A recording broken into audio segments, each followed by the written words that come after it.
we're going to start the show off with a little foreign policy, kind of civil liberties, kind of like our part to play, what's going on with the humans in our world, the humans in the state, the elites, and what's going on. But the thing I can't figure out is who is the boss, fam? Is it Israel or the U.S.? Because when you look at this thing we're going to put up right now, and this just happened over less than a week ago, the United States has a criminal alliance with Israel, okay?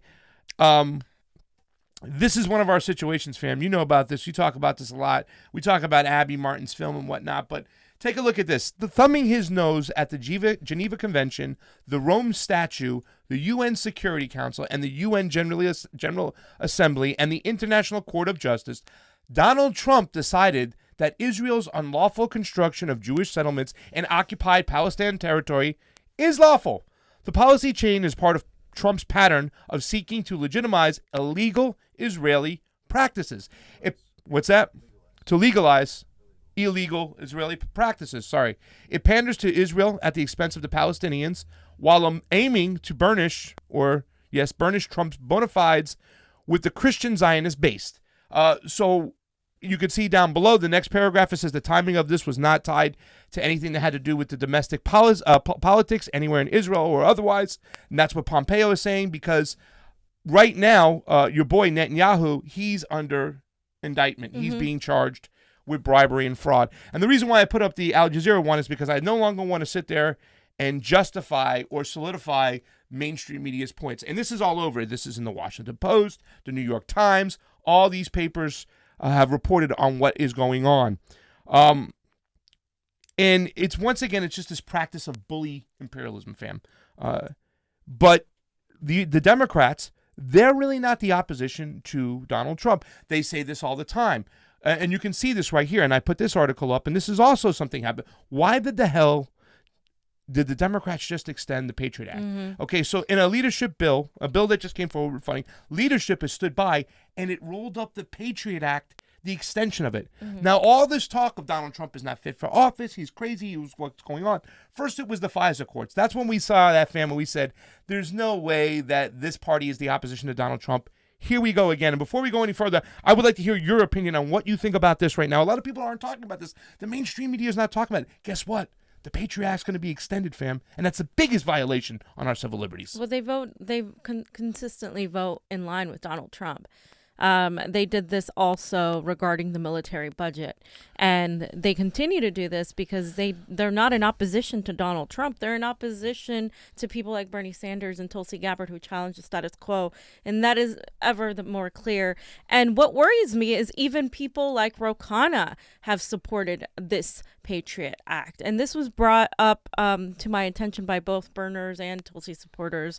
Ro Khanna is co-chair of the Bernie Sanders campaign. Yeah. And he has consistently been voting in a very, very destructive way. He voted for the resolution to fund weapons to Israel, and now he's voted for the Patriot Act, and he's kind of been on Twitter saying certain things in support of Elizabeth Warren, which has worried some people. So I wanted to point that out because it's like, well, that's the progressives, quote unquote, right? So it's like, how, like, if everybody calls himself a progressive now, if Nancy Pelosi is signing on to the Patriot Act and then touting herself as a progressive, who really is left to be progressive? I think this election is going to show that. It's going to pretty much take off all the masks and show us that how very few people have actual integrity and morals to stand up to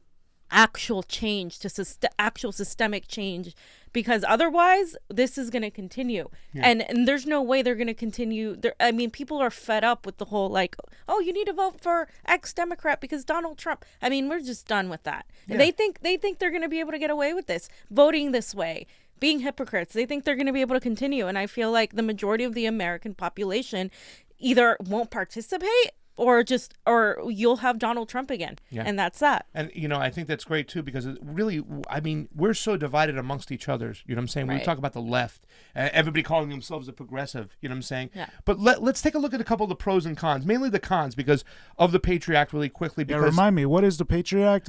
Well, the Patriot Act was signed into place after 9/11, and it was pretty much to aid law enforcement, the deep state, the FBI, the CIA, and eliminate a lot of barriers that were in place that they said they needed to break down to go after terrorism, okay? So, you can see the list of the pros of the Patriot Act. It said that it strengthened U.S. measures to detect, prevent, and prosecute the financing of terrorism. So, in other words, they didn't have to go get certain warrants, or the warrants they were able to obtain that they needed to obtain. It was easier for them. They put up all the checks and balances. It added scrutiny to the foreign jurisdictions and financial institute. It instituted measures within the U.S. financial system to stop corruption. And this is true. At certain points, if they found a line of finances, they can stop it. You know what I'm saying? So they can stop the funding of terrorism. The only problem is who's actually funding the terrorism. And it's a big vicious cycle and a wheel going around and round. We support Saudi Arabia. We give them weapons and money, right? Absolutely. We do business with them. Well, who's the number one supporter of Wahhabism caliphates around the world? Saudi Arabia. So in essence, we're funding terrorism. Right. So it expanded the surveillance authority regarding what the government could perform, and it improved communication better to resources to provide more speed. And that was all the whole thing where the FBI and the CIA didn't communicate with each other. After 9/11, they sent out supposedly jets to the middle of the Pacific Ocean to go towards Russia, and they didn't even know what the hell was going on. So they wanted to link all these groups together, all these agencies together. But fam, it was the Ben, and maybe you might remember, it's the Ben Franklin saying when he says, those who would give up a little liberty or protection for freedoms deserve neither liberty or freedoms themselves. It was an old Ben Franklin saying that said, if you give up a little security just for a little extra protection, then you deserve no liberty or freedoms yourself. I'm sure our audience will tell us. Take a look at the cons of the Patriot Act, okay? And this is what I'm talking about, our civil liberties. More than anything, it reduced the checks and balances on our government's oversight. Now, I don't know about you, ladies and gentlemen, but I want every single checks and balance when it comes to our government oversight, because we're imperialist. And we're going to manufacture consent. We're going to lie. We're going to cheat. We're going to steal. So I want to look at them all the time. It reduced public accountability. Once again, they gave people get-out-of-jail-free cards. Just like the Bolivian government right now, which is giving their police officers a free get-out-of-jail card. You're not going to be prosecuted for shooting anybody. You get a pass. It reduced the ability of the public to challenge the government in search in court, okay? This stuff has been happening all and over again. We talked about Obama signing in that law, which didn't allow the people, the victims, to go out and sue the Saudi courts, okay? So now you can't use the courts to help you. It allowed government officials to target citizens not under criminal investigation. You didn't commit a crime, John. You didn't get a friggin' parking ticket. But you know what? Because you have a certain political ideology, we can start looking at you. We can start watching you. We can open up your emails. We can search just because you feel a certain way. We don't need to go to the government. We don't need to go to the courts. Because of the Patriot Act, we have that for ourselves. It allowed for unlawful imprisonment. Okay? We can hold this guy. We can imprison this guy. We don't have to give him due process. We don't have to give him his rights. He's under the Terrorism Patriot Act, we can hold on to him for justification that we think he's a terrorist. Okay? And it polarized communities. It certainly did. So that's what they just allowed to go right into play. They took away the checks and balances. Like I said, they have obfuscated going away from these issues when it comes to the Democrats. And I just want to say this because when you talk about the one of the biggest violations, we talk about that, they openly lie to the public, all sides, even the Democrats. And I want to point this out because remember when Obama called state-funded terrorists moderate rebels? This just came out the other day when people were going, oh, Tulsi Gabbard was wrong when she made Obama say radical Islamic fundamentalists. No, these were the craziest people. They weren't moderate rebels. He was being disingenuous when he was doing that. When he was speaking to Americans, no, they took money and weapons out of Libya and gave it to psychos. The beheadings, the craziest of the craziest. He funded them, and then he tried to go tell the American public they were moderate rebels. It'd be the equivalent of giving weapons to Nazis. Literally hood-wearing Nazis who want guns and want to kill people. Yeah.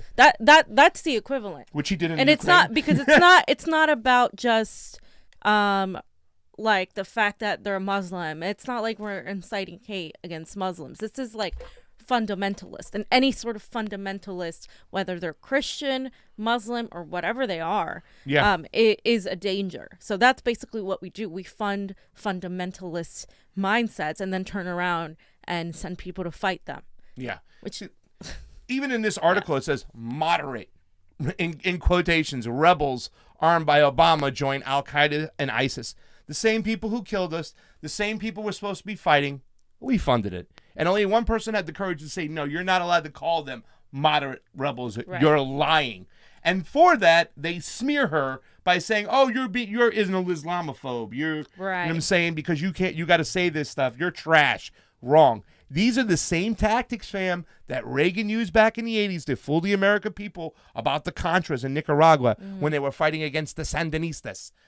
And if we remember correctly, if some of you are old enough to remember, we sold drugs on the streets. We put crack cocaine on the streets to fund these illegal actions. And after all this stuff happened, that's when you saw the NED form and all these other NGOs and stuff. Johnny, if you could put up that real article real quick about what Reagan did right there. You can see Reagan gives the CIA authority to establish the Contras. Once again, these people weren't, with the NED and all these NGOs, we're kind of feeding agitation. Right here, we're feeding murder. We're funding murder. Mm-hmm. Plain and simple murder. And today, we do the same thing. And as we know, me and Johnny were talking about it today with the mainstream media and these fugazi NGOs like the OPCW, which is another just base arm of propaganda for the CIA. They're still assisting the CIA and American Israeli imperialism. Here it is again. It talks about a real whistleblower, okay? A real whistleblower came out and said, no, they took this report, they made a redacted report to sell to the people so that we can have manufactured consent for making Syria the enemy and going after them. So that's what this is all about. So, fam, my question to you is, what the hell do we do now? Because the left is at war with each other. We are distracted by all these baseless scandals like impeachment, which is just terrible. And the elites in our Congress are passing and violating laws that just kill our civil liberties while promoting imperialism. So what do we do as a group when we're just fighting each other? Because that's their main weapon and their main tool is to have us fight about our differences and they just go off and do what they want to do.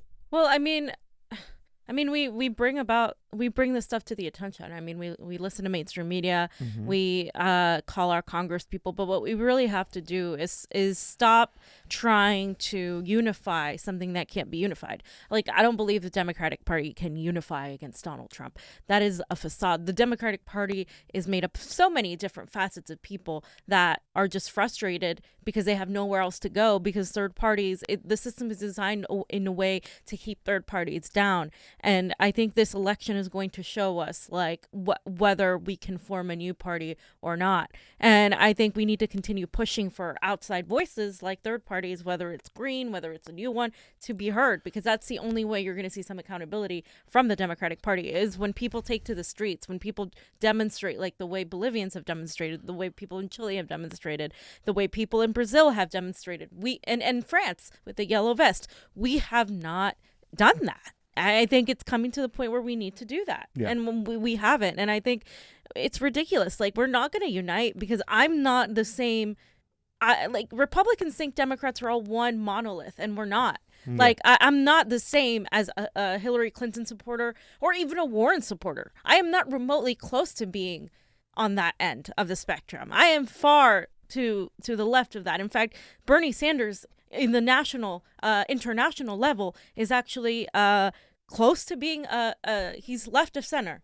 Yeah. He's left of center. In America, they try to make propaganda of him being a crazy socialist communist, but in reality, that's not where he lies. Warren is actually an actual center right, and everybody else is pretty much like super, super far right. And that's the thing. And I don't like to adhere to labels, but just so people imagine how crazy our government is and how far away it's come from away from the people and towards money and towards that, because the only way to actually change things and the only way to get rid of things like the Patriot Act and the only way to get more civil liberties for us, as you say, is to, one, stop funding these wars, stop the regime change, and put in somebody as president who is going to stand up for that and is going to promote a people first. Yeah. I think that will help build the momentum to have more people get involved. Yeah. Well, there's certain things I think we could do. Number one, we have to support independent media. I mean, really. Absolutely. And I'm not just talking about myself. I'm talking about the gray zone right now. What a group of people can really do and the impact they can really have to always get it right and to do it on a nickel and dime when it's so hard. What they did, arresting Max Blumenthal, was disgusting. Medea Benjamin, they've been hassling her. So supporting independent media, the people who actually go there to those places, is important. Number two, we have to lose our sense of sensationalism. Okay?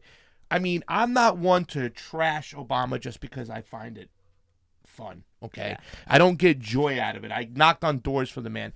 But if we don't really call this party for what it is and the leaders of this party for what they really are, they're going to continue to pull the wool over the eyes because, like you said, they think a lot of Democrats are all the same and they're monolith.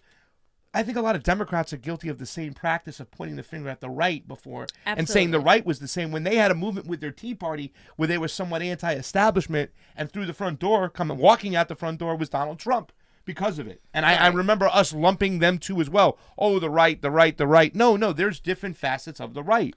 You know what I'm saying? And we have to recognize that as well. But if we don't call Obama for what he was and what he did with Hillary Clinton, if we don't call what Bill Clinton did too as well, you know what I'm saying? If we don't call these atrocities out on our own side, and I'm always big about cleaning my own house first, we'll never get past this. We'll never move on. There's no accountability in the Democratic Party. Because what happened in the Ukraine, and tomorrow we have Kevin Zisa on, we're going to talk about it. You know what I'm saying? This whole impeachment is nothing more than a distraction. Nobody wants to talk about what happened in 2014, the way Obama destroyed Ukraine with the help, his front man, of Biden. And everybody was getting their hands dirty over there. So that's why when Donald Trump goes looking for dirt, and maybe he was or maybe he wasn't, it's well within his purview to ask these things. The institution of the presidency means he's allowed to go do these things, and you better accept that. It's just that's why they pulled the flag and they pulled the string on impeachment now, is because they don't want them finding out. They don't want the American people finding out what really happened in Kiev in 2014 and who was involved. And it was the Democrats, just like the Republicans did in Iraq. Why didn't the Democrats impeach Donald Trump for interfering and helping, trying to oust the coup in Venezuela? Why didn't the Democrats impeach Donald Trump for Bolivia? For his cabinet members and his people siding with this, just in this corrupt sort of ousting of Morales. Well, the Dems, their argument is that, Trump's doing it because, he wants to get rid of Biden, the leading candidate. Yeah. No. But in reality, Biden's not the leading candidate at all. No. Those fake polls. Those are fake polls. Those are not accurate polls. Exactly. They're not accurate polls. But what I'm saying is the Democrats won't impeach Trump on things that he can be impeached on because they would have to impeach themselves. Yeah. Because they're involved in that sort of regime change. They're involved in all of this. So it's not like I'm against holding Donald Trump accountable for the things he has done. But impeach him on the things he has done. Don't impeach him on a bullshit to make yourself look better so you don't have to hold accountability to yourself. Yeah. And that's what's happening with the impeachment. And that's why I refuse to even participate in that sort of circus. And I really I'm just so fed up with it. And we're going to talk more about that tomorrow. But there was, meddling by Ukraine, but with American help. Yeah. In the 2016 elections. Exactly. So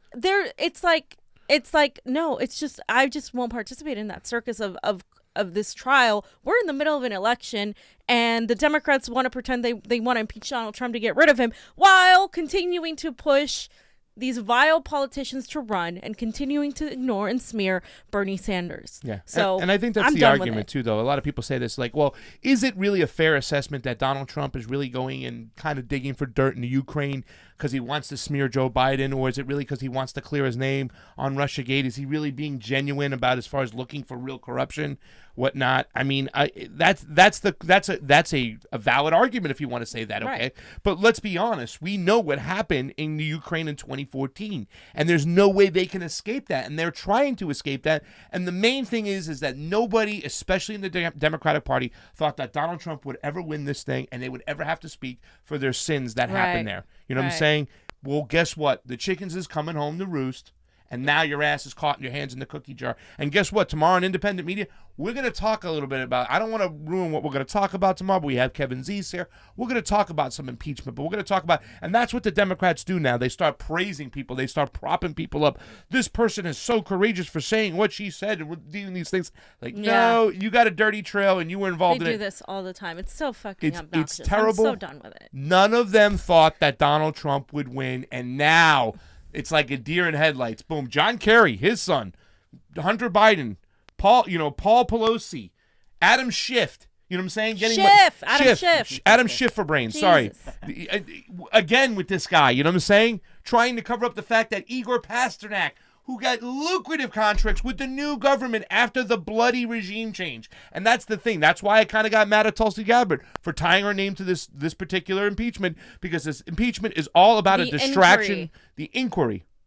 It's all about a distraction from what really happened in the Ukraine, and I don't want her to be a part of it, because that's what this is really about. They don't want anybody to know the bloody coup they supported. Sorry. I really like what Tony watches closely, our boy said. What do you say? He says they have no problem funding his war budget, but want to impeach him for Creepy Joe's bullshit.